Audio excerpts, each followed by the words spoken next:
ini kita betul-betul menghimbau kepada masyarakat yang pertama, ya, kita untuk mengurangi atau menunda kegiatan-kegiatan yang melibatkan pengumpulan massa dalam jumlah besar.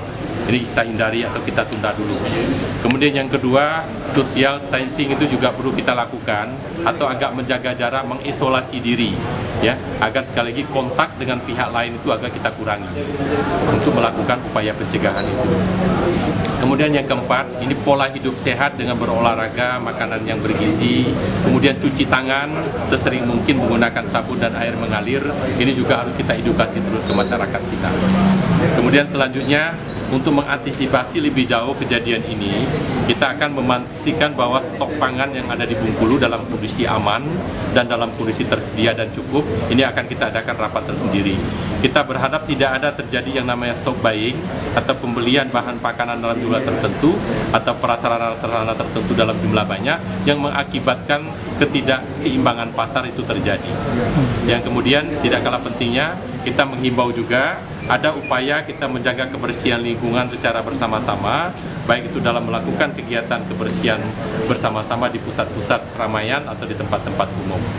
Kemudian kalau ada kebijakan yang diperlukan dalam bentuk, ya, lockdown atau pengisolasian, baik itu wilayah daerah di wilayah Provinsi Bengkulu maupun komunitas atau kelompok-kelompok tertentu, bisa saja dilakukan sesuai dengan kebutuhan dan situasi serta kondisi yang terjadi.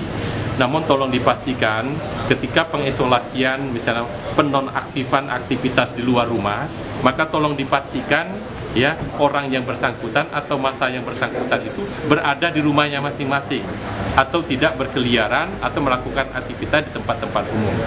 Karena tidak akan efektif kita misalnya menonaktifkan kegiatan PNS di kantor, tapi ternyata mereka juga tidak standby berdiam diri di rumah masing-masing. Atau kita bisa meliburkan anak sekolah dengan belajar di rumah, tapi ternyata mereka tidak belajar di rumah, justru mereka berkeliaran di tempat wisata, di tempat-tempat umum. Itu justru tidak bisa kita kontrol kejadiannya. Karena kita sudah mendapatkan data, di daerah-daerah yang meliburkan siswanya, justru siswa itu banyak sekali yang pulang kampung. Nah, ini sekali lagi yang harus kita betul-betul pastikan ketika kita melakukan lockdown terhadap sebuah komunitas. Kita ingin pastikan komunitas ini di bawah pengawasan siapa, lokasinya di mana. Di samping memang waktunya sudah dipastikan selama 14 hari. Sekali lagi saya garis bawahi betul, tolong dipastikan posisinya di mana dan dalam pengawasan siapa, agar kegiatan ini betul-betul efektif, jangan sampai mengganggu aktivitas yang lain. Saya kira itu hal-hal yang penting.